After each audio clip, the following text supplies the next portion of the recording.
प्रदेश की राजधानी लखनऊ से महज 80 किलोमीटर पश्चिम स्थित यह नगर प्रदेश की औद्योगिक राजधानी के नाम से भी जाना जाता है।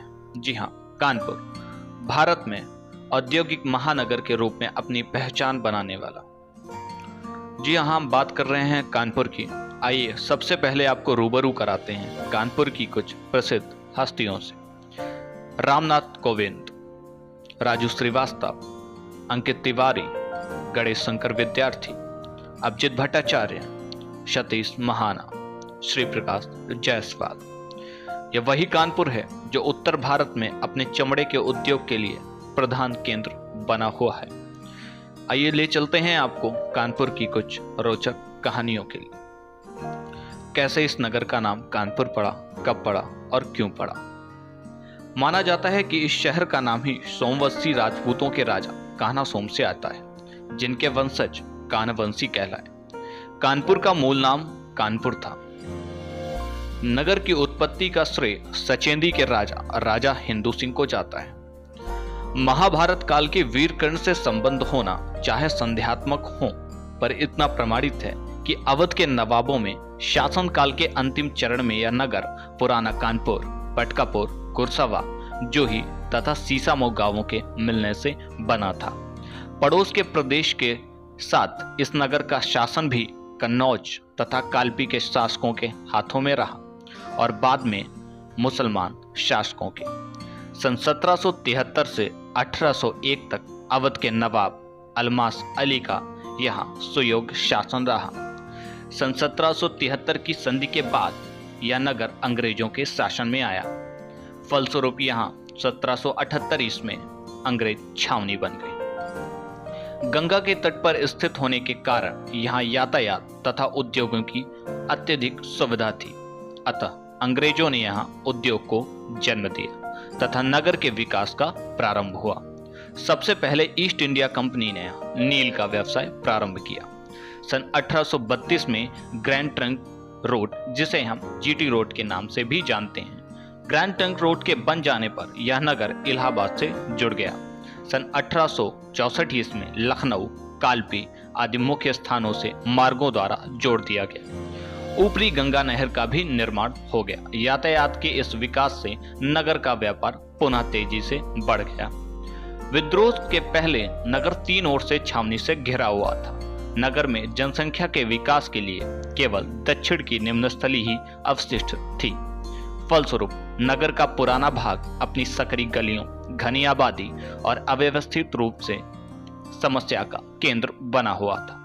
सन 1857 के विद्रोह के बाद छावनी की सीमा नहर तथा जाजमऊ के बीच में सीमित कर दी गई।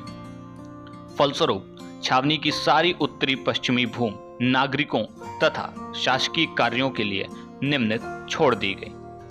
सन 1857 के स्वतंत्रता संग्राम में मेरठ के साथ साथ कानपुर भी अग्रणी भूमिका में रहा। नाना साहब की अध्यक्षता में भारतीय वीरों ने अनेक अंग्रेजों को मौत के घाट उतार दिया।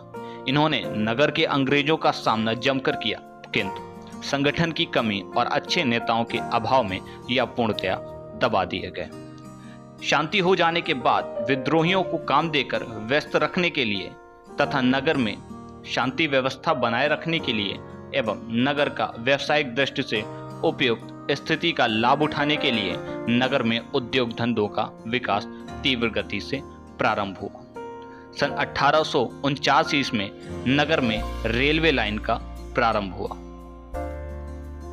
इसके पश्चात छावनी की आवश्यकताओं की पूर्ति के लिए सरकारी चमड़े का कारखाना खोला।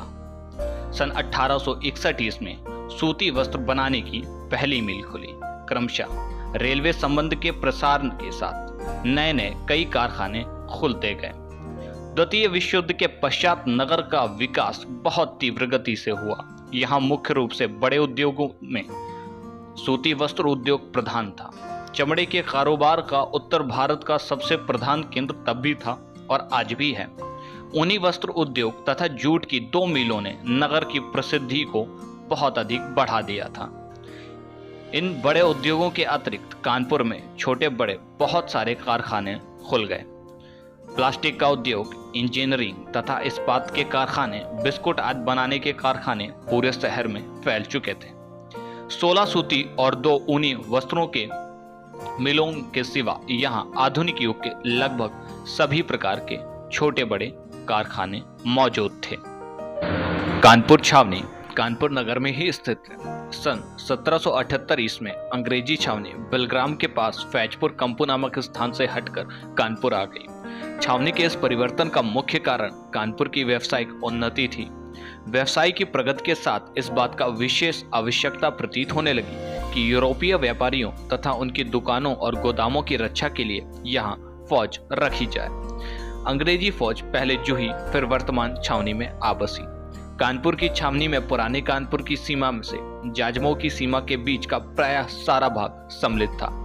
कानपुर के सन 1840 ईस्वी में मानचित्र में विदित होता है कि उत्तर की ओर पुराने कानपुर की पूर्वी सीमा से जाजमऊ तक गंगा के किनारे किनारे छावनी की सीमा चली गई थी। पश्चिम में इस छावनी की सीमा उत्तर से दक्षिण की ओर भैरव घाट से सीसामऊ तक चली गई थी। यहाँ से यह वर्तमान महात्मा गांधी मार्ग माल रोड के किनारे किनारे पटकापुर तक चली गई थी। फिर दक्षिण पश्चिम की ओर मुड़कर कलेक्टरगंज तक पहुंचती थी। वहां से यह सीमा नगर के दक्षिण पश्चिम भाग को घेरती हुई दलेलपुरवा पहुंचती थी और यहां से दक्षिण की ओर मुड़कर ग्रैंड ट्रंक रोड के समांतर जाकर जाजमऊ में आने वाली पूर्वी सीमा में जाकर मिल जाती थी। छावनी के भीतर एक विशाल शस्त्रागार था, यूरोपीय अस्पताल था। परमट के दक्षिण में अंग्रेजी पैदल सेना के बैरक तथा परेड का मैदान था। इनके तथा शहर के बीच में काली पटल की बैरकें थीं, जो पश्चिम में सूबेदार के तालाब से लेकर पूर्व में क्राइस्ट चर्च तक फैली हुई थी। छावनी के पूर्वी भाग में बड़ा तोपखाना था तथा एक अंग्रेजी रिशाला था। सन 1857 के विद्रोह के बाद छावनी की प्रायः सभी इमारतें नष्ट कर दी गईं। विद्रोह के बाद सीमा में पुनः परिवर्तन हुआ। छावनी का अधिकांश भाग नागरिकों को दे दिया गया। इस समय छावनी की सीमा उत्तर से गंगा नदी, दक्षिण में ग्रैंड ट्रंक रोड तथा पूर्वी में जाजमऊ है।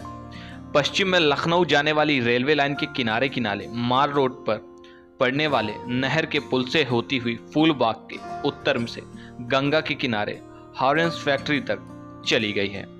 छावनी के मोहल्ले सदर बाजार, गोरा बाजार, लाल कुर्ती, कछियाना, सुतरखाना, दानाखोरी आदि के नाम हमें पुरानी छावनी की दैनिक जीवन से संबंध रखने वाले विभिन्न बाजारों की याद दिलाते हैं। आजकल छावनी की वह रौनक नहीं है जो पहले थी। उद्देश्य पूर्ण हो जाने के कारण अंग्रेजों ने सेना का कैंप तोड़ दिया था, पर अभी भी यहाँ कुछ सेनाएं रहती हैं। बैरकों में प्रायः सन्नाटा छाया हुआ रहता है। छावनी की कितनी ही बैरकें या तो खाली पड़ी हुई हैं या अन्य राज्य कर्मचारी उनमें किराए पर रहते हैं।